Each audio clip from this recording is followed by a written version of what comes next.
بسم الله الرحمن الرحيم إن الحمد لله نحمده ونستعينه ونستغفره ونعوذ بالله من شرور أنفسنا وسيئات أعمالنا من يهده الله فلا مضل له ومن يضلل فلا هادي له وأشهد أن لا إله إلا الله وحده لا شريك له وأشهد أن محمدا عبده ورسوله صلى الله عليه وعلى آله وصحبه وسلم تسليما كثيرا. On continue donc la lecture de Kitab al-Tawhid. Donc normalement le cours il doit être qu'en français, mais maintenant que c'est après le Maghreb, on va voir ce qu'on va faire. Donc on est arrivé au troisième chapitre qui s'intitule Babu man haqqaqa at-tawhid dakhala al-jannata bighayri hisab. Donc le chapitre s'intitule Celui qui concrétise haqqaqa, qui concrétise le tawhid, c'est-à-dire le monothéisme, c'est-à-dire qui réalise réellement par sa croyance, par ses paroles et par ses actes, le tawhid, c'est-à-dire l'adoration exclusive d'Allah subhanahu wa ta'ala. Celui-ci rentrera au paradis sans hisab. C'est quoi le hisab? C'est le fait de rendre les comptes. Donc il va citer d'abord un verset du Coran, ou deux même, et ensuite un hadith qui parle du sujet. Donc après nous avoir mentionné Fadl al-Tawhid, c'est-à-dire le mérite de celui qui croit et qui pratique al-Tawhid, l'unicité d'Allah subhanahu wa ta'ala, maintenant il nous montre le mérite de ce qu'on appelle Tahqiq al-Tawhid, la réalisation, la concrétisation du Tawhid, qui est quelque chose en plus, qui est un stade en plus. C'est le fait de purifier sa croyance, de purifier son monothéisme, du shirk avant tout, et aussi des péchés, des innovations, et ensuite de progresser encore un stade après ça, en n'ayant que plus pour seul but dans la vie, que ce soit à travers tes actes religieux ou même à travers tes actes mondains, la satisfaction d'Allah subhanahu wa ta'ala. Et en ayant confiance en Allah subhanahu wa ta'ala dans toutes tes entreprises. Voilà ce qu'est la concrétisation du tawhid.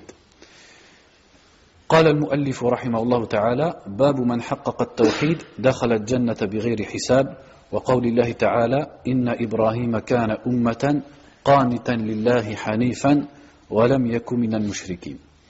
Donc premièrement il a cité un verset qui dit certes Ibrahim était une umma qanitan lillah, obéissant à Allah, hanifan, donc hanif on va le traduire après, walam yakun min al-mushrikin, et il n'était pas parmi les polythéistes. Donc Allah subhanahu wa ta'ala dans ce verset a cité 4 caractéristiques de Ibrahim, 4 sifat qui sont, premièrement il a dit inna Ibrahima kana ummatan. Le mot umma dans ce verset on peut le comprendre de deux façons. Le mot umma il peut vouloir dire imam, c'est-à-dire que Ibrahim alayhi salatu wassalam il était un imam, c'est-à-dire un guide dans al-tawhid, dans l'islam. Pour tous ceux qui voulaient adorer Allah seul, leur guide et leur modèle c'est Ibrahim alayhi salatu wassalam. Parce qu'on connaît les histoires d'Ibrahim dans le Coran et les différentes épreuves qu'il a subies pour le tawhid, pour l'adoration unique d'Allah subhanahu wa ta'ala, comme lorsque par exemple il a cassé les idoles de son peuple et que son peuple ont voulu le jeter au feu et il a dû émigrer avec sa femme, etc., etc. Donc Ibrahim à lui seul était un guide. Et le mot umma il peut vouloir désigner aussi, comme c'est plus connu, qu'est-ce que ça veut dire umma? Une communauté, c'est-à-dire un peuple. C'est comme si Allah Azza wa Jal disait Ibrahim tout seul était une umma. Ibrahim tout seul il était comme un peuple. Pourquoi à votre avis? Parce que comme on vient de l'expliquer, quand on observe les histoires sur Ibrahim alayhi salatu wassalam, on voit que Ibrahim il était seul dans l'appel au monothéisme. Et très peu de gens l'ont suivi dans ce peuple. Donc il était seul, mais à lui seul, comme il était dans la vérité, eh bien, il représentait une umma complète. Comme disait, ça ressemble à ce qu'il disait à Abdullah ibn Mas'ud radiyallahu anhu, quand il disait Al-jama'atu al-haq wa in kunta wahdak. Il disait Al-jama'a, c'est-à-dire quand on dit Ahl-Sunnah wa al-jama'a, Al-jama'a c'est la vérité même si tu es tout seul. Admettons qu'un musulman par exemple il est seul parmi des non-musulmans, il est seul à pratiquer la vérité, eh bien c'est lui le jama'a, même s'il est seul. C'est pour ça qu'Ibrahim alayhi salam a été nommé Umma, parce que malgré qu'il soit seul, mais il était le seul monothéisme dans son peuple. Donc il était une umma à lui tout seul. Donc les deux interprétations du mot umma, en vérité, elles ne se contredisent pas. Soit on dit par là qu'il était une communauté, et ça implique qu'il était un guide pour ceux qui allaient lui succéder. Ou soit on dit que le mot umma veut dire un guide, mais ça n'empêche pas qu'il était à lui seul l'équivalent d'un peuple, parce qu'il a patienté et il a subi des épreuves seul pour at-tawhid, pour l'adoration, l'appel à l'adoration unique d'Allah subhanahu wa ta'ala. Ensuite il a dit qanitan lillah. Qanitan, qu'est-ce que ça veut dire qanit? Qanit, al-qunut, c'est le fait d'obéir à Allah subhanahu wa ta'ala, mais de façon constante. Donc qanitan lillah, c'est-à-dire qu'Ibrahim obéissait à Allah subhanahu wa ta'ala. Il faisait ce qu'Allah azza wa jalla lui ordonnait de faire et il évitait ce qu'Allah azza wa jalla lui interdit, et ce de façon continuelle. Pendant toute sa vie, il était qanit. Donc qanit, ça exprime aussi le khushu', la crainte d'Allah, la crainte devant Allah subhanahu wa ta'ala. Donc qanitan lillah, comment on le comprend? C'est-à-dire qu'il était constamment obéissant à Allah et rempli de crainte d'Allah subhanahu wa ta'ala. Hanifan. Hanifan, ça veut dire muqbilan ala Allah, mu'ridan ani shirk. Hanif, à la base dans la langue arabe, ça veut dire ma'il, quelque chose qui penche, on dit hanif. Donc pourquoi Ibrahim il a été nommé hanif? C'est parce que son peuple adorait des idoles, ils adoraient les étoiles, etc. Et Ibrahim a délaissé tout ça pour se tourner vers Allah subhanahu wa ta'ala seul, et pour réserver son adoration à Allah azza wa jal seul. Donc il a été nommé Hanif pour cette raison. Et le prophète sallallahu alayhi wa sallam disait Bu'ithtu bil hanifiyyati samha. J'ai été envoyé avec le hanifiyya. C'est-à-dire que el hanifiyya, qui vient du mot hanif, c'est une des façons de désigner l'islam. L'islam c'est el hanifiyya, qui veut dire en fait le monothéisme. Et Allah azza wa jalla dans le Coran a appelé Ibrahim Hanifan dans plusieurs endroits du Coran. Donc Hanifan, si on prend cette troisième caractéristique d'Ibrahim, qu'est-ce que ça veut dire? C'est-à-dire qu'il se tournait vers Allah sans pencher ni vers le shirk, vers l'adoration des idoles ou des étoiles, ni vers la désobéissance à Allah subhanahu wa ta'ala. Wa lam yaku minal mushrikin. Ça c'est la quatrième. Ummatan qanitan lillahi hanifan wa lam yaku minal mushrikin. Celle-là aussi, elle est importante et elle fait partie de la concrétisation du tawhid. وَلَمْ يَكُ مِنَ الْمُشْرِكِينَ. Il ne faisait pas partie des mushrikin, c'est-à-dire de ceux qui associent à Allah subhanahu wa ta'ala et qui adorent autre qu'Allah azza wa jal. Comment on comprend cette phrase? On la comprend quand on lit les autres récits d'Ibrahim dans le Coran. Quand Allah azza wa jal nous a bien dit qu'il y avait un exemple pour nous dans Ibrahim et son peuple. Quand ils ont dit à leur peuple, qu'est-ce qu'ils leur ont dit? Inna bura'a'u minkum wa mimma ta'buduna min dunillah kafarna bikum wa bada baynana wa baynakum al-adawatu wal-baghda'u abadan hatta tu'minu billahi wahdah. Donc Ibrahim et ceux qui étaient avec lui ont dit à leur peuple qui adorait autre qu'Allah subhanahu wa ta'ala, nous sommes innocents de vous et de ce que vous adorez en dehors d'Allah. Donc ils ont exprimé une séparation avec leur peuple parce que eux étaient sur le tawhid et les autres étaient sur le shirk. Et ça va plus loin que ça. Ils leur ont dit nous vous renions et il y a entre vous et nous la haine jusqu'au jour du jugement. Sauf si vous revenez à croire en Allah seul. Donc Ibrahim non seulement il a cru à Allah seul, il a adoré Allah seul, il a appelé à l'adoration d'Allah seul, c'est-à-dire le tawhid, mais en plus, il s'est allié et il a rompu des liens autour de ce point-là. Ça fait partie aussi de la pratique du tawhid, ce qu'on appelle al-wala wal-bara, c'est-à-dire s'allier avec les musulmans, avec ceux qui adorent Allah seul, et se désavouer de ceux qui associent à Allah ou qui ne croient pas en lui. Donc ces quatre caractéristiques, quel rapport entre le verset et le titre du chapitre? Parfois dans le livre de Kitab al-Tawhid, on ne comprend pas le rapport entre les chapitres et les versets ou les hadiths. C'est que le chapitre s'appelle Man haqqaqa at-tawhid, celui qui concrétise le tawhid. Donc il nous met ce verset pour nous montrer qu'Ibrahim alayhi salam, lui il est imam al-hunafa, imam al-muwahhidin. Le grand exemple et le grand guide des monothéistes, c'est qui? C'est Ibrahim alayhi salam. Et les histoires d'Ibrahim avec son peuple, elles se répètent dans plusieurs endroits du Coran. Eh bien, Ibrahim, sans aucun doute, il est le guide des monothéistes et il a concrétisé le tawhid. Eh bien, regardons comment Allah Azza wa Jalla l'a décrit. Et il l'a décrit par 4 choses. Le fait qu'il était une umma à lui tout seul. Qu'est-ce que ça montre? Ça montre qu'il a patienté pour le tawhid. Il a patienté dans toutes les épreuves qu'il a subies avec son peuple parce qu'il les appelait à l'adoration d'Allah seul et eux voulaient continuer à adorer leurs idoles. Qanitan lillah. C'est-à-dire que pour concrétiser le tawhid ce n'est pas une simple parole. C'est pas juste de dire que je crois en Allah seul. Mais ça implique d'obéir à Allah subhanahu wa ta'ala et de délaisser la désobéissance et les péchés. C'est ce qu'on retrouve dans Qanitan lillah. Hanifan. Hanifan, c'est pour répéter encore une fois qu'il était monothéiste et qu'il ne penchait ni à droite ni à gauche. C'est-à-dire qu'à aucun moment il n'était dévié par des innovations ou par du shirk, etc. Et walam yakum minal mushrikin, il s'est désavoué et il a rompu avec son peuple à cause de leur shirk. Donc ça fait partie de la concrétisation du tawhid et ça fait partie du tawhid. La plupart de ces points-là, on aura l'occasion d'en reparler dans d'autres chapitres. وقوله تعالى والذين هم بربهم لا يشركون.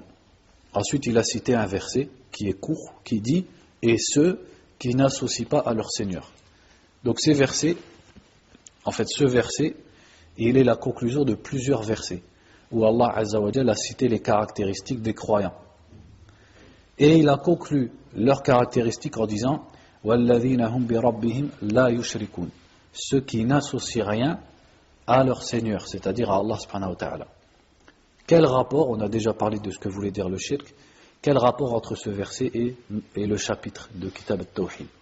C'est pour montrer que la concrétisation du Tawhid, c'est de ne pas pratiquer du tout de shirk. Sachant que le shirk, ce n'est pas simplement le fait de se prosterner devant une statue, comme on l'avait déjà expliqué. Le shirk n'est pas seulement le fait d'adorer autre qu'Allah. Le shirk a d'autres explications et d'autres sortes, d'autres catégories. Comme par exemple le fait de jurer par autre qu'Allah, comme le fait de faire de l'ostentation, ou le fait d'obéir à quelqu'un en dehors d'Allah.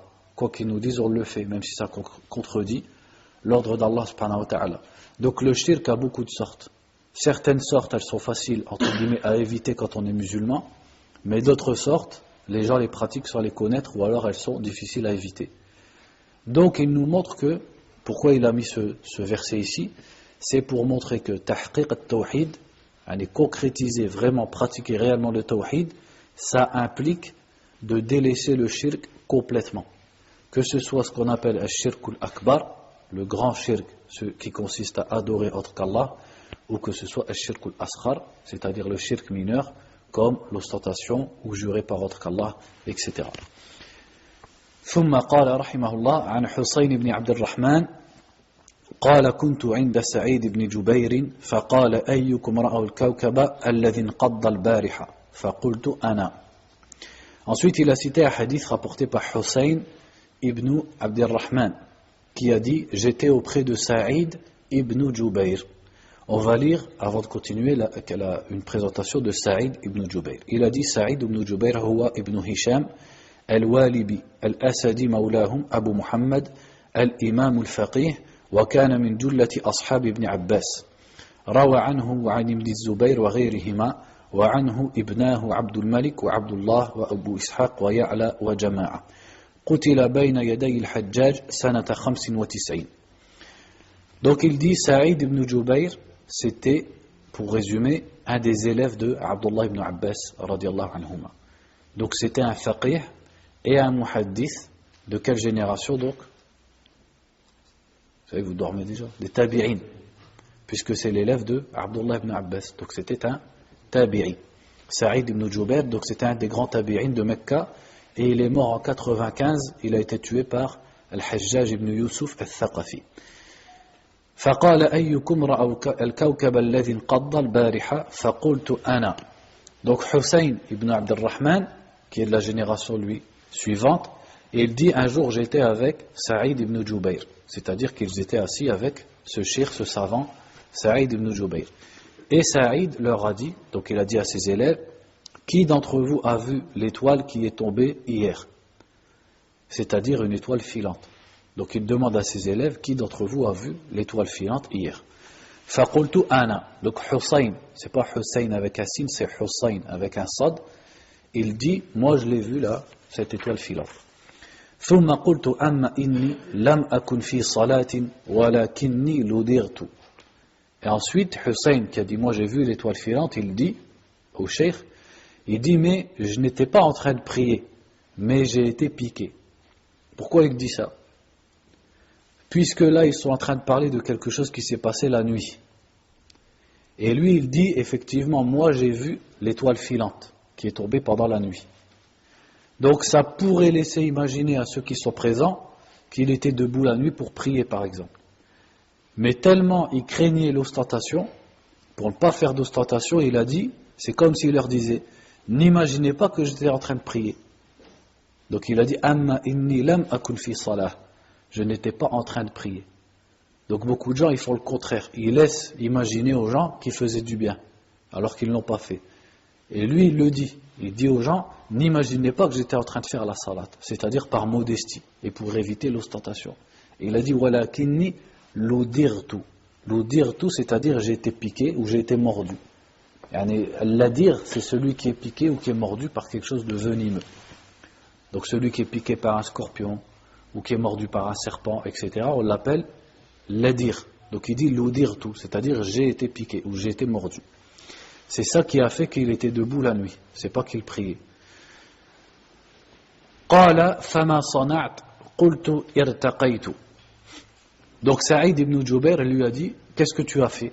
C'est-à-dire tu t'es fait piquer par un scorpion ou tu t'es fait mordre par un serpent. Quelle a été ta réaction? Qu'est-ce que tu as fait pour ça? Et il a dit irtaqaytu.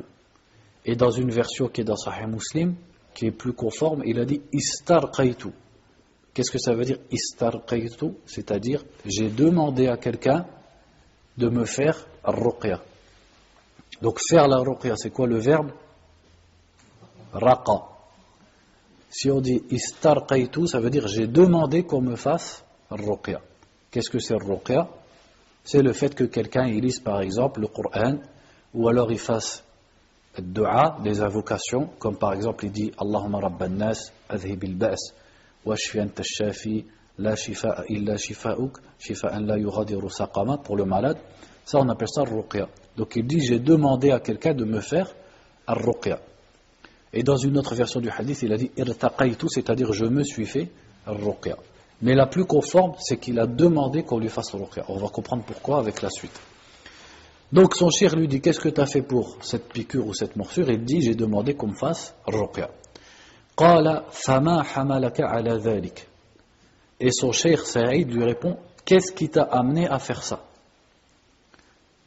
C'est-à-dire que as-salaf as-salih, as-sahaba, wat-tabi'in, wa man ba'dahum, les ulama des premiers siècles de l'islam, quand ils discutent entre eux de religion, ils se basent sur al-kitab wa sunnah, c'est-à-dire ils ont des preuves.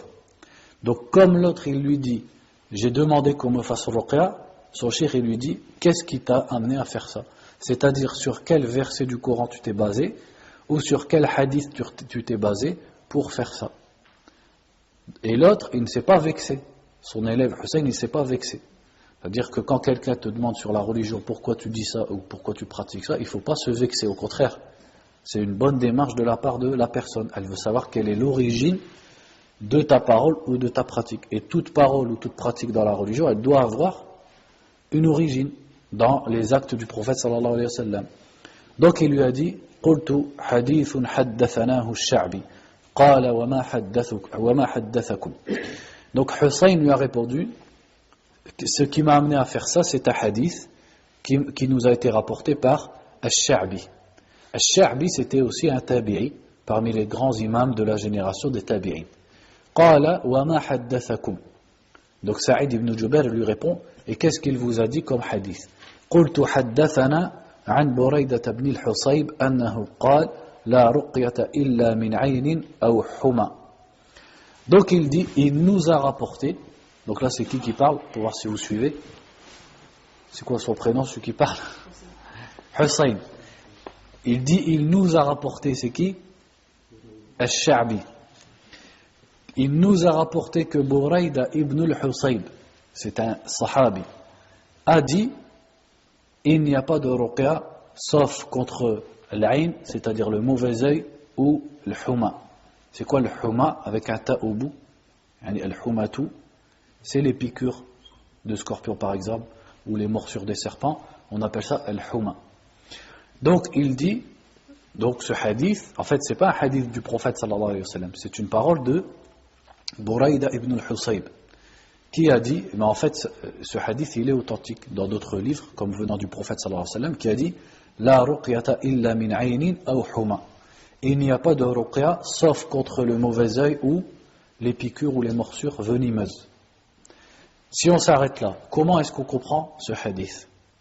Est-ce que ça veut dire que si par exemple quelqu'un il est atteint de sorcellerie ou quelqu'un il est atteint d'une maladie, est-ce qu'il ne peut pas faire ruqya? Puisque le hadith dit il n'y a pas de ruqya sauf pour l'ayn, le mauvais œil, ou pour les morsures venimeuses. Est-ce que ça veut dire que pour autre chose on n'a pas le droit de faire ruqya? Non, c'est pas comme ça qu'il faut comprendre le hadith. Pourquoi? Parce qu'on sait par exemple que le prophète sallallahu alayhi wa sallam a fait ruqya et les sahaba faisaient ruqya pour d'autres choses que l'ayn et le huma, c'est-à-dire le mauvais œil ou les morsures ou les piqûres venimeuses. Donc comment on comprend la ruqyata illa min aynin aw huma? En fait, quand vous avez un hadith qui dit là, on l'a déjà vu ici en plus à la mosquée, qui dit la kada wa kada, c'est-à-dire la qu'on appelle la an-nafiya lil jins, qu'on traduit en français par il n'y a pas de. Comme dans quelle phrase par exemple? C'est quoi la phrase la plus connue? Oui, là, ce genre de la ilaha illallah par exemple. Quand vous avez un hadith ou une phrase qui dit la et après il y a quelque chose, il y a trois façons de le comprendre. Et c'est par étapes. La première étape, c'est dans le sens il n'existe pas telle ou telle chose.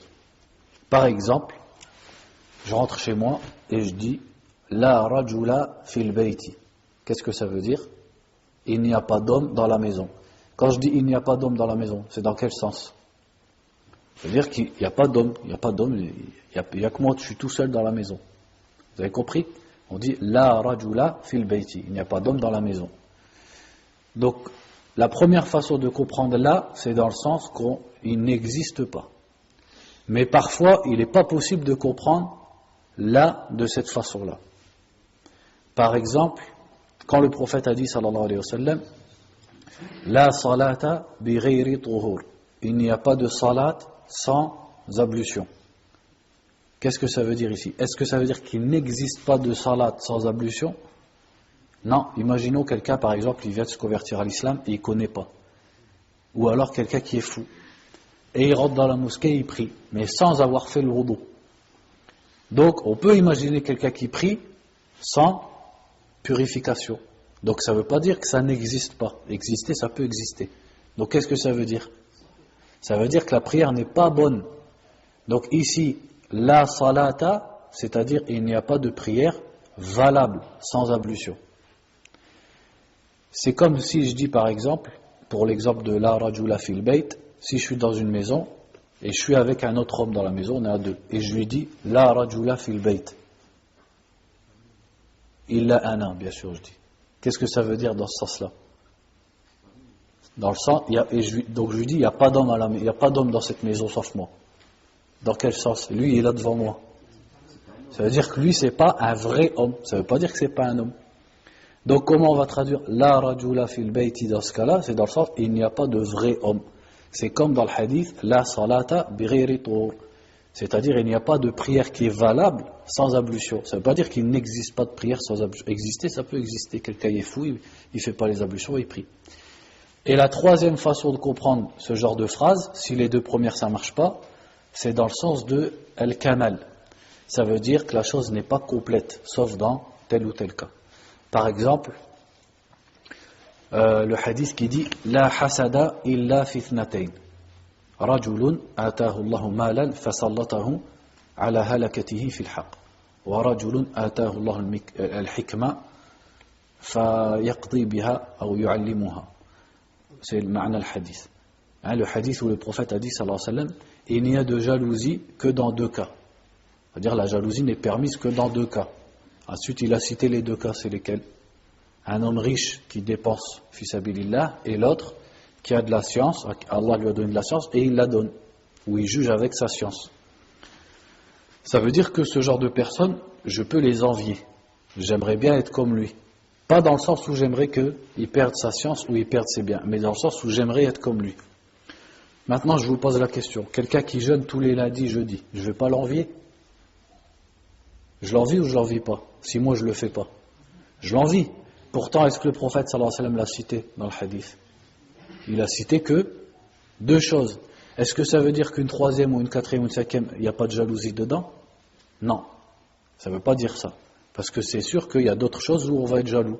Quelqu'un il jeûne tous les lundis, jeudis, ou encore mieux, il jeûne un jour sur deux, ben je vais l'envier, je vais vouloir être comme lui.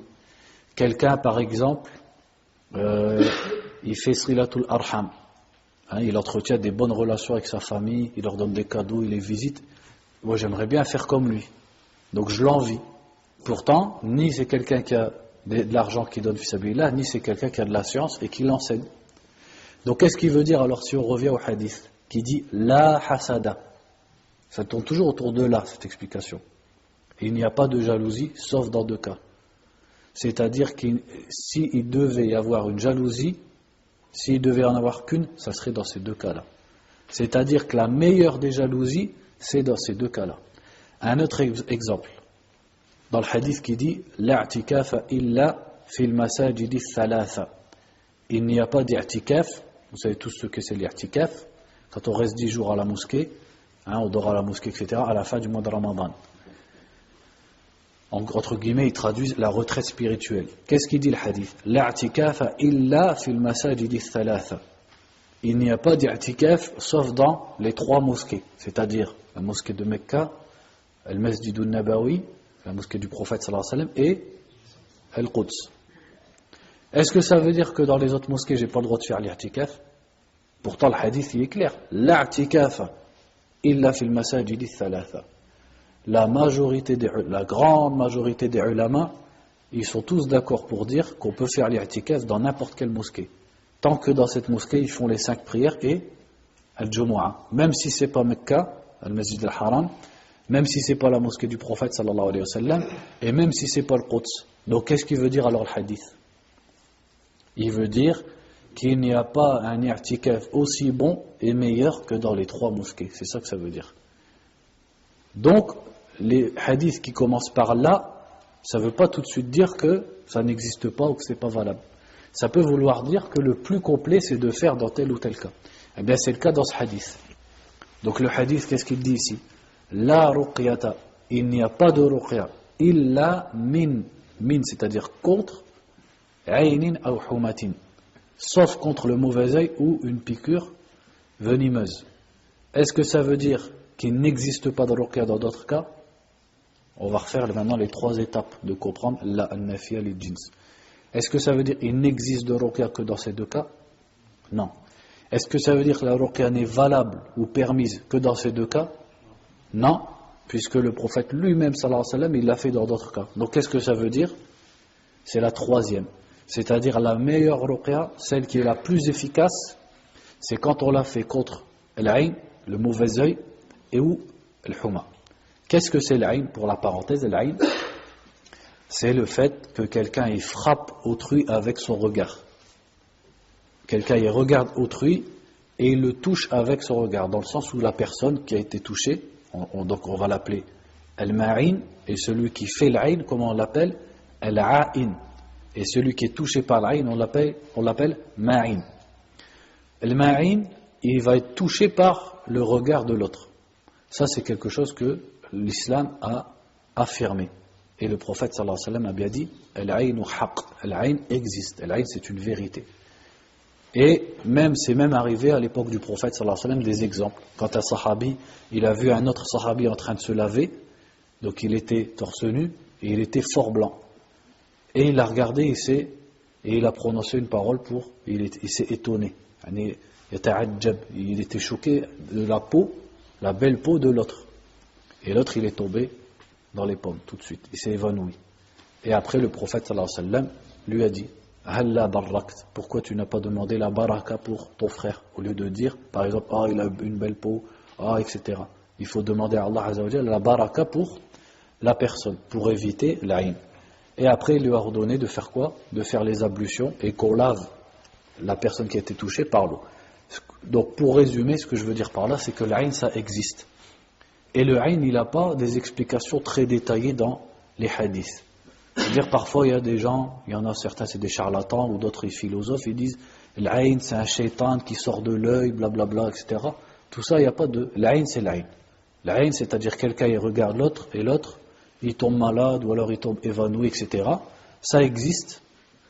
La cause, Allah connaît mieux la cause. Parfois, c'est la jalousie. Parfois, c'est ta'adjub, c'est-à-dire que la personne, elle voit une autre, elle est choquée, et elle va lui faire l'aïn, sans le vouloir. Et il peut avoir d'autres causes. Et par contre, le remède, on le connaît. Et c'est ça qui nous intéresse. Ce qui est intéressant, vraiment, c'est de connaître le remède. C'est pas de connaître pourquoi ou comment ça se fait qu'un œil il touche quelqu'un, etc.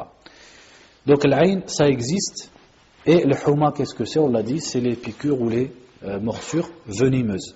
Donc, la meilleure ruqya, et là où la ruqya sera la plus efficace, c'est lorsqu'on l'a fait contre l'aïn ou lorsqu'on l'a fait contre une piqûre ou une morsure venimeuse. C'est pour ça aussi, parfois, ça c'est une parenthèse, parfois on voit des enfants sans raison valable, parfois on peut être invité chez quelqu'un, ou alors on est sorti avec un enfant, et on voit dans les jours suivants, l'enfant il est bizarre. Soit il devient turbulent, ou alors il est malade, etc., et on ne comprend pas pourquoi. Des fois ça peut être le aïn, parce que les enfants c'est beau, etc., donc les gens ils les regardent, des fois ils disent il est beau, etc. Et l'enfant il peut être touché du aïn. Donc il ne faut pas hésiter à faire la ruqya à son enfant pour l'aïn. On lui lit surat al-Fatiha, Qul a'udhu bi rabbil falaq, Qul a'udhu bi rabbin nas, et Inch'Allah ta'ala ça part tout seul. Ça part facilement quand on fait ruqya. Qala qad ahsana man intaha ila ma sami'a. Donc on répète le hadith pour pas que vous vous perdiez. Saïd ibn Jubayr, donc le savant, il est assis avec ses élèves. Et il leur dit, qui d'entre vous a vu l'étoile filante? Il y en a un qui a dit, moi, parce que j'étais réveillé, parce que j'étais piqué ou mordu. Il lui a dit, alors qu'est-ce que tu as fait? J'ai demandé qu'on me fasse ruqya, parce que je connais le hadith qui dit, la ruqyata illa min aynin aw huma. Et le cheikh, il lui répond, qad ahsana man intaha ila ma sami'a. C'est-à-dire, celui qui s'arrête à ce qu'il a entendu, celui-là, il a bien agi. Qu'est-ce que ça veut dire cette phrase de Saïd ibn Jubayr, rahimahullah? C'est-à-dire que celui qui apprend la religion, il apprend le Coran, il apprend les hadiths, et il pratique ce qu'il apprend dans les hadiths, etc. Celui-là, il n'a pas de reproche, on ne peut pas lui faire de reproche. Celui-là, il a bien agi. Car Allah Azza wa Jalla nous a dit dans le Coran, ittabi'u ma unzila ilaykum min rabbikum wa la tattabi'u min dunihi awliya. Allah nous a bien dit de suivre ce qui nous a été descendu de sa part et de ne pas suivre quelque chose en dehors. Donc celui qui suit ce qu'Allah Azza wa Jalla a révélé dans le Coran ou par la bouche de son prophète sallallahu alayhi wa sallam, celui-là il a bien agi. Donc en fait il l'a félicité. Il a félicité son élève d'avoir appris un hadith et de l'avoir mis en pratique. ثم قال ولكن حدثنا ابن عباس رضي الله عنهما. Ensuite, il a dit, Saïd ibn Jubayr, cependant, c'est-à-dire il va lui dire un hadith qui va le diriger mieux que ce qu'il a fait. Il a dit, Ibn Abbas nous a, haddathana, c'est-à-dire il nous a raconté un hadith. Qui est Abdullah ibn Abbas? On va lire vite fait une biographie. Il dit, Abdullah ibn Abbas, radiallahu anhuma, ibn Abdul Muttalib, ibn Ammi Nabi, sallallahu alayhi wa sallam, Habrul Ummati wa Turjuman al-Qur'an. Donc un des surnoms de Ibn Abbas, donc Abdullah, bien sûr son prénom c'était Abdullah, Ibn Abbas. Abbas qui était-il? C'était l'oncle paternel du prophète sallallahu alayhi wa sallam, le fils de Abdul Muttalib. Euh, Son fils, donc Abdullah, on l'appelle Habrul Ummah, c'est-à-dire le savant de la communauté. Et on l'appelle aussi Turjuman al-Qur'an, c'est-à-dire l'explicateur du Coran. دعا له النبي صلى الله عليه وسلم فقال اللهم فقهه في الدين وعلمه التأويل فصار آية في العلم والفقه. Quand il était jeune, le prophète sallallahu alayhi wa sallam, un jour lui a fait une prière. Il a dit, oh Allah, apprends-lui la religion, faqihhu fi ddin, c'est-à-dire fais-lui apprendre et comprendre la religion, wa'allimhu at-ta'wil, et apprends-lui l'interprétation, c'est-à-dire l'explication du Coran. Et grâce à cette invocation, par la grâce d'Allah Azza wa Jal, Abdullah ibn Abbas est devenu un très grand savant. Mata bit-Ta'ifi sanata 68. Et il est mort dans la ville de At-Ta'if, donc à 70 km au sud de Mecca, en l'an 68 de l'Hégire. Donc il dit ولكن حدثنا ابن عباس رضي الله عنهما عن النبي صلى الله عليه وسلم قال عرضت علي الأمم. Et voilà le hadith en fait qui est le but du chapitre. C'est là que ça commence réellement. Tout ce qui était avant c'était des commentaires pour qu'on comprenne le livre. Mais là vraiment c'est le hadith qui nous intéresse. Donc il dit Ibn Abbas radiallahu anhuma nous a raconté que le prophète sallallahu alayhi wa sallam a dit Uridat alayya al-umam, c'est-à-dire les communautés, al-umam, Uridat alayya, c'est-à-dire elles m'ont été exposées. Allah Azza wa Jalla a montré au prophète sallallahu alayhi wa sallam les communautés qui l'ont précédé, les peuples précédents. Fara'aytu an-nabiyya wa ma'ahu ar-rahat. Regardez ce qu'il dit ici, il dit j'ai vu certains prophètes avec eux ar-rahat. Ar-rahat, c'est-à-dire moins de 10 personnes. Donc il dit dans tous les prophètes qui m'ont précédé, j'en ai vu certains, ils avaient moins de 10 personnes avec eux, moins de 10 adeptes. Dans tout leur peuple, moins de 10 personnes les ont suivis. Et j'ai vu parfois un prophète avec un ou deux hommes seulement. Et j'ai vu certains prophètes qui n'avaient personne avec eux. Qu'est-ce qu'on retire de ce passage, même si ce n'est pas le but du chapitre, mais le hadith, il y a énormément de fawaïd dedans, c'est que la vérité n'est pas rattachée à la majorité. La preuve, c'est que le prophète sallallahu alayhi wa sallam a vu des prophètes. Est-ce que les prophètes se sont trompés? A'udhu billah. Est-ce que les prophètes ont mal fait la da'wa? A'udhu billah. On croit que les prophètes ont été infaillibles dans la transmission de la religion. Et pourtant, certains d'entre eux, dans tout leur peuple, personne ne les a suivis. Ce qui montre que chez l'être humain de façon générale, ce n'est pas la majorité qui va avoir raison. Ou la majorité parfois peut avoir raison, mais ce n'est pas un signe. Le fait que la majorité des êtres humains croient ou disent ou suivent telle ou telle idée ou telle parole, ce n'est pas du tout un signe comme quoi cette parole ou cette idée est la vérité. La preuve, c'est que certains prophètes n'avaient aucun adepte avec eux. إِذْ رُفِعَ لِي سَوَادٌ عَظِيمٌ فَظَنَنْتُ أَنَّهُمْ أُمَّتِي فَقِيلَ لِي هَذَا مُوسَى وَقَوْمُهُ. Il dit, puis ensuite, j'ai vu un peuple immense. Sawadun azim. Sawad. Sawad, qu'est-ce que ça veut dire? C'est la couleur noire. Mais en fait, la couleur noire, le mot sawad, il peut vouloir dire la foule. Sawad, ça peut vouloir dire la foule. C'est un peu comme en français, quand on dit noir de monde, par exemple. Donc il dit, et soudain j'ai vu un peuple, Sawadun azim, j'ai vu une grande foule, et j'ai pensé que c'était mon peuple. Mais on m'a dit, ça c'est Moussa et son peuple.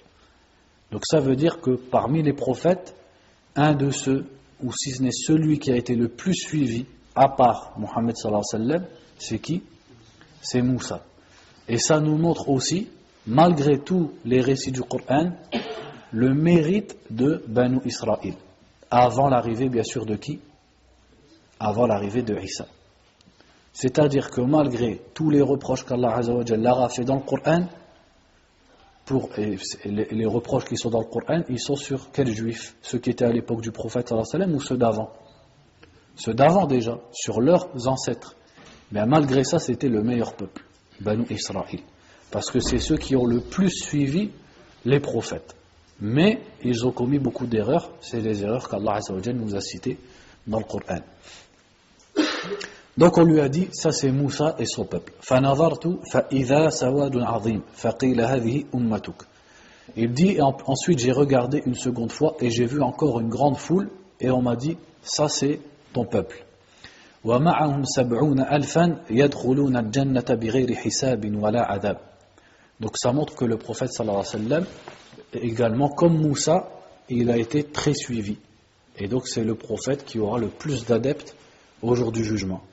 Donc on lui a dit, c'est-à-dire les anges lui ont dit, ça c'est ton peuple, et parmi eux il y en a 70 000 qui rentreront au paradis, بِغَيْرِ حِسَابٍ وَلَا عَذَابٍ, c'est-à-dire sans rendre de compte et sans châtiment. Parce qu'on sait que le reste de la communauté vont rendre des comptes, ou alors certains d'entre eux même vont passer en enfer avant d'aller au paradis. Mais Allah lui a dit, lui a révélé que 70 000 de son peuple allaient entrer au paradis sans châtiment, ça c'est une chose, mais même sans rendre de compte, c'est-à-dire qu'ils rentrent directement. Ils sont les premiers à rentrer au paradis. Et dans une version du hadith, il a dit, avec chaque 1000 de ces 70 000, ça c'est rapporté par l'imam Ahmed, avec chaque millier, 70. C'est-à-dire qu'il y en a 70 000, plus pour chaque 1000, c'est-à-dire donc il y en a 70 fois 1000, 70 000. Ça fait 4 900 000 plus les 70 000 du départ. 4 970 000. Ça c'est quelque chose qu'Allah Azza wa Jal, comme il est dit dans l'autre version du hadith, c'est quelque chose qu'Allah lui a rajouté. C'est-à-dire que ceux qui méritaient ça, ils étaient 70 000, mais par sa miséricorde, Allah a rajouté. Pour chaque 1000, 70 000. Thumma nahada. Nahada, qu'est-ce que ça veut dire? Il s'est levé. Le prophète sallallahu alayhi wa sallam, quand il a dit cette phrase, il s'est levé. Fadakhala manzilahu. Et il est rentré dans sa maison. Elle était où la maison du prophète sallallahu alayhi wa sallam? Eh bien, tout simplement, elle était collée. Elles étaient collées, puisqu'il avait plusieurs maisons, à la mosquée. Donc il s'est levé, il est rentré directement chez lui. فَخَاضَ النَّاسُ فِي أُولَٰئِكَ فَقَالَ بَعْضُهُمْ فَلَعَلَّهُمُ الَّذِينَ صَحِبُوا رَسُولَ اللَّهِ صَلَى اللَّهُ عَلَيْهِ وَسَلَّمَ وَقَالَ بَعْضُهُمْ فَلَعَلَّهُمُ الَّذِينَ وُلِدُوا فِي الْإِسْلَامِ فَلَمْ يُشْرِكُوا بِاللَّهِ شَيْئًا وَذَكَرُوا أَشْيَاءَ. Donc les gens, quand le prophète sallallahu alayhi wa sallam est rentré chez lui, ils se sont mis à discuter, à débattre sur qui étaient ces 70 000. Donc certains parmi les sahaba ont dit, peut-être que ce sont ceux qui ont accompagné le prophète sallallahu alayhi wa sallam, c'est-à-dire eux-mêmes, les sahaba. D'autres ont dit, peut-être que ce sont ceux qui sont nés dans l'islam et qui n'ont jamais rien associé à Allah, ce qui n'était pas le cas de la plupart des sahaba, puisque eux sont nés dans le shirk. Donc ils se disaient, peut-être que ce sont ceux qui viendront après nous, nos enfants, ils vont naître dans l'islam, ils n'auront pas connu al-jahiliya. Et ils ont cité d'autres choses. فخرج عليهم رسول الله صلى الله عليه وسلم فأخبروه فقال. Ensuite le prophète sallallahu alayhi wa sallam est ressorti et ils l'ont informé de leur discussion. Et il leur a dit, هم الذين لا يسترقون ولا يكتوون ولا يتطيرون وعلى ربهم يتوكلون. Il leur a dit, ce sont ceux qui, il a cité 4 choses. لا يسترقون, c'est-à-dire ils ne demandent pas al-ruqya, ولا يكتوون, ils ne pratiquent pas le kay, la cautérisation, ولا يتطيرون, ils ne font pas de superstition, وعلى ربهم يتوكلون, et ils s'en remettent à leur Seigneur. Donc on va expliquer chacune de ces caractéristiques. La première, il a dit, هم الذين لا يسترقون, ce sont ceux qui ne demandent pas d'exorcisme, ne demandent pas de ruqya. Donc cette phrase, on comprend en fait pourquoi Saïd ibn Jubair a raconté ce hadith à Hussein ibn Abd al-Rahman. Parce que qu'est-ce qu'il lui a dit? Quand il lui a dit qu'est-ce que tu as fait, il a dit istarqaytu, j'ai demandé qu'on me fasse ruqya. Donc c'est pour ça qu'après il lui a dit ce hadith dans lequel le prophète sallallahu alayhi wa sallam a dit que ces 70 000 ne demandent pas qu'on leur fasse de ruqya. Donc ça c'est la première caractéristique que le prophète sallallahu alayhi wa sallam a cité sur ces 70 000 personnes. Il a dit la yastarqun. Ça ne veut pas dire la yarqun. Ça ne veut pas dire qu'ils ne pratiquent pas la ruqya. Ça ne veut pas dire la yartaqun, qu'ils ne se pratiquent pas la ruqya à eux-mêmes. Ça veut dire qu'ils ne demandent pas al-ruqya. Donc quel est le sens de cette caractéristique? C'est-à-dire que ces 70 000 personnes, quand ils sont atteints de quelque chose qui demande al-ruqya, comme le mauvais œil, comme une piqûre, comme une morsure, comme le djounoun, c'est-à-dire la folie, la possession, la sorcellerie ou même toute autre maladie, ils ne demandent pas à autrui de leur faire ruqya. Ils se la font à eux-mêmes. Ou alors ils patientent et ils invoquent Allah subhanahu wa ta'ala. Quel est le sens de ça? Ça montre en fait leur confiance en Allah subhanahu wa ta'ala. Car toute personne qui est atteinte par exemple de sorcellerie ou de mauvais œil, etc., Allah azza wa jal lui a donné tous les outils pour guérir. Toutes les asbab, il peut les faire lui-même. Al-Ruqya, tout musulman peut faire Ruqya.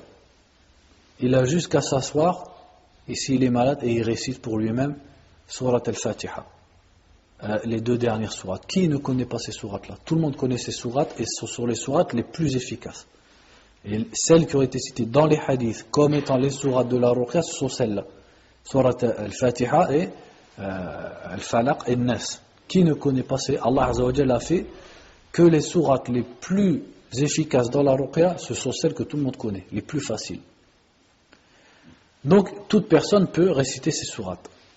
Ad-du'a, une autre façon de guérir, c'est les invocations. Qui ne détient pas le fait de lever ses mains vers Allah et de demander?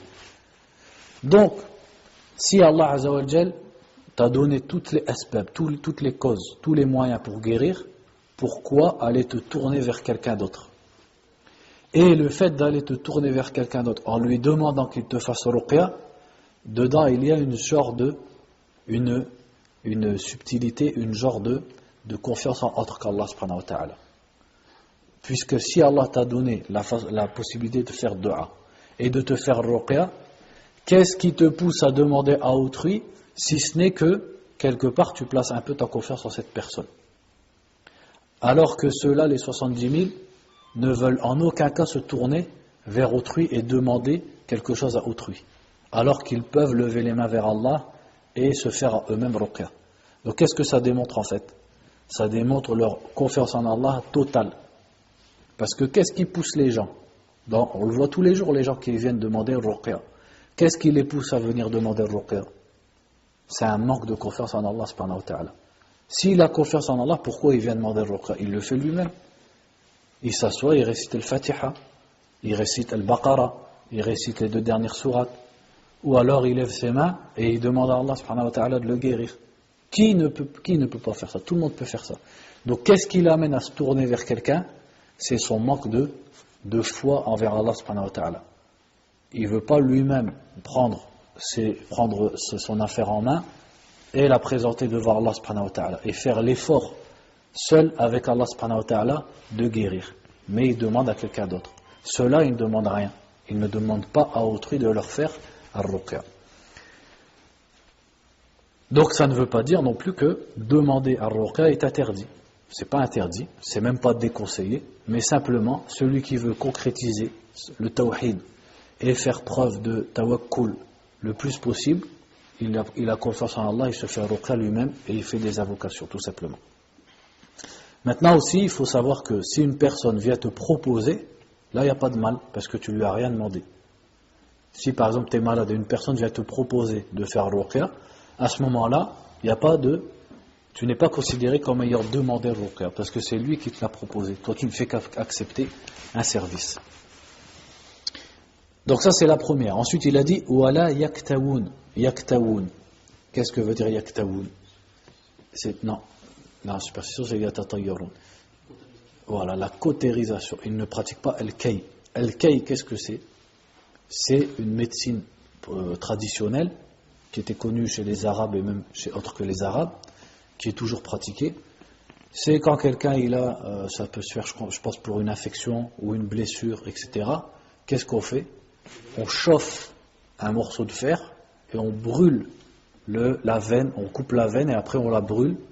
On pose le morceau de fer bien brûlé sur l'endroit qui est passé par le feu, on le pose sur l'endroit qui est coupé ou l'endroit qui est blessé, etc., etc. Et ça cicatrise et ça soigne. Donc on appelle ça al-kay. Donc il dit cela ne pratique pas la cautérisation. En français on dit la cautérisation. Quel est le sens pourquoi il dit il ne pratique pas? Qu'est-ce qu'il y a de mal dans cette cautérisation? Premièrement, est-ce que la cautérisation est interdite? Bien, pour répondre à tout ça, il faut revenir à tous les autres hadiths qui parlent de ce qu'on appelle al-kay. Et l'imam Ibn al-Qayyim, rahimahullah, quand il a parlé de cette question, il a dit, quand on regarde tous les hadiths qui parlent de al-kay, on va trouver plusieurs sortes de hadiths. On va trouver que le prophète sallallahu alayhi wa sallam lui-même a pratiqué le kay sur quelqu'un. En l'occurrence sur qui? Sa'd ibn Mu'adh. Quand il a reçu une flèche pendant la bataille de Al-Khandaq, le prophète sallallahu alayhi wa sallam lui-même lui a fait le kay. Alors que c'est lui-même qui a dit la yaktaoun. Ensuite, quand un sahabi est tombé et avait également une blessure, il l'a envoyé chez un médecin un sahabi qui était connu pour la pratique de la médecine, pour qu'il lui fasse al-kay. Donc il l'a pratiqué lui-même. Il a envoyé quelqu'un pour se le faire faire. Et les sahaba à son époque pratiquaient al-kay. Et ils ne disaient rien. Mais dans un autre hadith, donc tout ça c'est positif vis-à-vis du kay. Qu'est-ce qu'on trouve de négatif? C'est le hadith où le prophète sallallahu alayhi wa sallam a dit Ash-shifa'u fi thalatha. La guérison est dans 3 choses. Shurbatu asal, le fait de boire le miel. Wa shurtatu mihjam. Le hijama, c'est le fait, vous connaissez le hijama, quand on coupe la peau et on aspire le sang. Et il a dit la 3e, wal kay, et le kay, la cautérisation. Mais après, qu'est-ce qu'il a dit? Wa anha ummati anil kay. Et j'interdis à ma communauté la cautérisation. Et dans une autre version qui est la plus probante et qui colle le mieux avec les autres hadiths, il a dit wa akrahul kay, et je déteste la cautérisation. Donc on a des hadiths où lui-même il l'a fait, il l'a permis, et ce hadith où il le déconseille ou alors il dit qu'il ne l'aime pas. Donc si on regroupe tous ces hadiths, on peut arriver à 2 conclusions qui sont plausibles. Dans les 2 conclusions, il est sûr que al-kay de toute façon est permis. Permis, il est permis. Puisque le prophète sallallahu alayhi wa sallam l'a fait de ses propres mains. S'il était interdit, il ne l'aurait pas fait lui-même. Il l'a autorisé, etc. Et on n'a rien qui nous dit que ça a été mansour, ça a été abrogé. Donc le kay est permis. Mais ce qu'on peut dire, c'est que comme il a dit je ne l'aime pas ou je l'interdis, c'est qu'il est déconseillé, simplement. Et dans quel sens les savants ont réfléchi sur ce point? Pourquoi la cautérisation serait déconseillée? Alors que on sait que l'islam, est-ce qu'il déconseille les soins ou au contraire il les encourage? Il les encourage. Tadawu ya ibadallah, wala tadawu bil haram. Soignez-vous aux serviteurs d'Allah et ne vous soignez pas avec une chose interdite. Le prophète sallallahu alayhi wa sallam a poussé à prendre des médicaments, à se soigner. Donc pourquoi al-kay spécialement il le déteste ou il le déconseille? C'est parce que le kay, plutôt pour dire, c'est parce que le kay, il y a une douleur dedans. C'est comme une sorte de azab, de châtiment. C'est une grande douleur, le kay. La personne, on prend du fer qui est forgé, on la brûle avec. Donc dedans, il y a une sorte de azab qui est détestable. Ça, c'est certains savants qui ont dit ça. Sinon, l'autre conclusion aussi, ça serait de dire que al-kay en fait est permis. Il n'y a aucun problème dedans. Et il n'est même pas déconseillé. Sauf de la façon où il le pratiquait avant l'islam. Et la façon dont il le pratiquait avant l'islam, c'est qu'il le pratiquait au moindre mal. C'est-à-dire pour la moindre chose, et même parfois avant qu'il soit touché par le mal, il pratiquait al-kay. Or al-kay, il comporte un châtiment pour celui qui le subit, et aussi, il va laisser des traces. Donc, le pratiquer à tort et à travers, sans réel besoin, ça c'est déconseillé. Mais le pratiquer pour un besoin, c'est tout à fait licite. Donc, on peut arriver à ces 2 conclusions qui ont été dites par les savants. Donc, on revient à notre hadith à nous. Pourquoi le fait qu'ils ne pratiquent pas la cautérisation, c'est dans les caractéristiques de ces 70 000 hommes? Eh bien, c'est justement parce que, lorsqu'ils sont atteints d'un mal, qui peut se soigner par al-kay, alors que al-kay a été déconseillé et que le prophète sallallahu alayhi wa sallam ne l'aimait pas, il préfère s'en passer que de le faire, par confiance en Allah subhanahu wa ta'ala. Donc, à choisir entre garder son mal ou le soigner avec quelque chose qui n'est pas haram mais qui est makrouh, qu'est-ce qu'il préfère? Il préfère encore rester malade et demander directement à Allah subhanahu wa ta'ala. Qu'est-ce que ça montre ça, si ce n'est Premièrement, leur soumission au destin, et deuxièmement aussi, leur confiance en Allah subhanahu wa ta'ala. C'est-à-dire qu'ils sont à un point de foi à se dire, je pourrais pratiquer le kay, mais comme le prophète sallallahu alayhi wa sallam ne l'aimait pas et l'a déconseillé, je préfère encore m'en passer et compter que sur Allah subhanahu wa ta'ala. Donc ça, attention, ça c'est valable pourquoi ? Pour le kay. Ça ne veut pas dire, ce point-là, on ne peut pas l'appliquer aux autres soins et aux autres médicaments. Par exemple, quelqu'un il tombe malade et il a un médicament halal qui existe pour sa maladie. Et lui il se dit, je préfère être malade et demander à Allah seul que prendre un médicament. Comment on qualifie son acte ? Est-ce qu'il est dans le haqq ou pas ? Non, il n'est pas dans le haqq. Ça c'est même plus proche de Soufia, qui carrément déconseille les médicaments ou déconseille les soins. Donc les soins, dans le cas normal, ils sont conseillés, ils sont pas juste, ils sont surtout pas déconseillés, et c'est pas du tawakkul de chercher à se passer des médicaments ou à se passer des soins. Au contraire, ça fait partie du tawakkul, parce que le tawakkul il a deux piliers. C'est quoi ces deux piliers ? On les retrouve dans un hadith du prophète sallallahu alayhi wa sallam. Ihris ala ma yanfa'uk wasta'in billah. Il a tout résumé le tawakkul. Ihris ala ma yanfa'uk, c'est-à-dire cherche ce qui t'est utile. Dans notre exemple, cherche ce qui t'est utile, qu'est-ce que ça veut dire ? Ça veut dire que je vais aller chez le médecin, il va me faire un diagnostic et il va me prescrire le médicament ou le soin qui me convient. Wasta'in billah, et cherche l'aide d'Allah. Qu'est-ce que ça veut dire dans notre exemple ? Ça veut dire que je sais que la guérison, elle est dans les mains d'Allah subhanahu wa ta'ala. C'est lui qui va faire que ce médicament, il va marcher par exemple. Ou que ce soin, il va réussir. Et si Allah ne veut pas, il n'y a rien qui va marcher. Et je vais aussi faire des invocations pour demander à Allah la guérison. Donc il ne faut pas appliquer ce point sur la cautérisation aux autres médicaments qui sont licites. On peut l'appliquer à quoi ? Aux autres médicaments qui seraient makruh. Si des médicaments ou des soins existent et qui sont makruh, alors on peut appliquer cette phrase-là. Ou alors aussi aux médicaments dans lesquels il y a shubha. Et le prophète a bien dit sallallahu alayhi wa sallam, innal halala bayyin wa innal harama bayyin. Le halal est clair, le haram est clair. Wa baynahuma umurun mushtabihatun la ya'lamuhunna kathirun minan nas. Et entre les deux, il y a des choses ambiguës. C'est-à-dire des fois on ne sait pas si elles sont licites, si elles sont illicites, les savants divergent, etc., etc. Et que la plupart des gens ne connaissent pas, et il a dit فَمَنِ اتَّقَى الشُّبُهَاتِ فَقَدْ اسْتَبْرَأَ لِدِينِهِ وَعِرْضِهِ. Celui qui évite les choses ambiguës aura préservé son honneur et sa religion. وَمَنْ وَقَعَ فِي الشُّبُهَاتِ وَقَعَ فِي الْحَرَامِ. Et celui qui va prendre les choses ambiguës tombera dans l'illicite. Forcément, au bout d'un moment, il tombera dans l'illicite. Parce que s'il prend tout ce qui est ambigu, dans les ambigus, il y en a bien un qui est haram. Donc il va tomber forcément dans l'illicite. Or, dans les médicaments, à notre époque, il y a beaucoup de médicaments qui sont ambigus. Pourquoi ? Parce qu'ils contiennent des matières qui sont d'origine haram. Ça peut être le khamr, ça peut être le porc, etc., etc. Donc, dans ce genre de cas, où pour toi la chose elle est ambiguë, eh bien là, effectivement, tu peux appliquer ce hadith.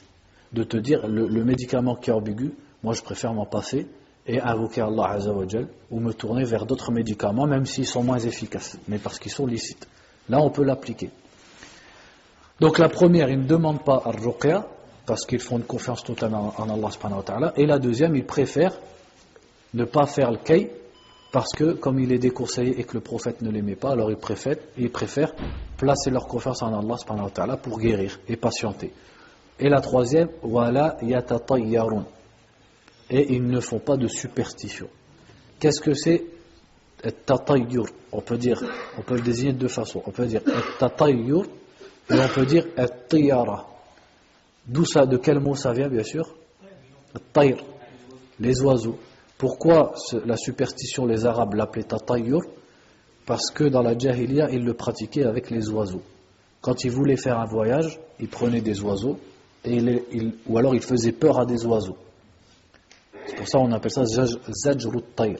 Il faisait peur à des oiseaux pour qu'ils s'envolent. S'il volait à droite, il disait le voyage il va être bon, on y va. Et s'il volait à gauche, il disait le voyage il va pas être bon, on ira plus tard. Donc il se base sur des choses qui sont seulement dans l'imaginaire. Ce ne sont pas des vraies causes. Ce sont ce qu'on appelle des asbab khayaliya. C'est des causes imaginaires. Le fait que les oiseaux aillent à droite ou à gauche, est-ce que vraiment ça joue sur le voyage? Ça joue pas du tout.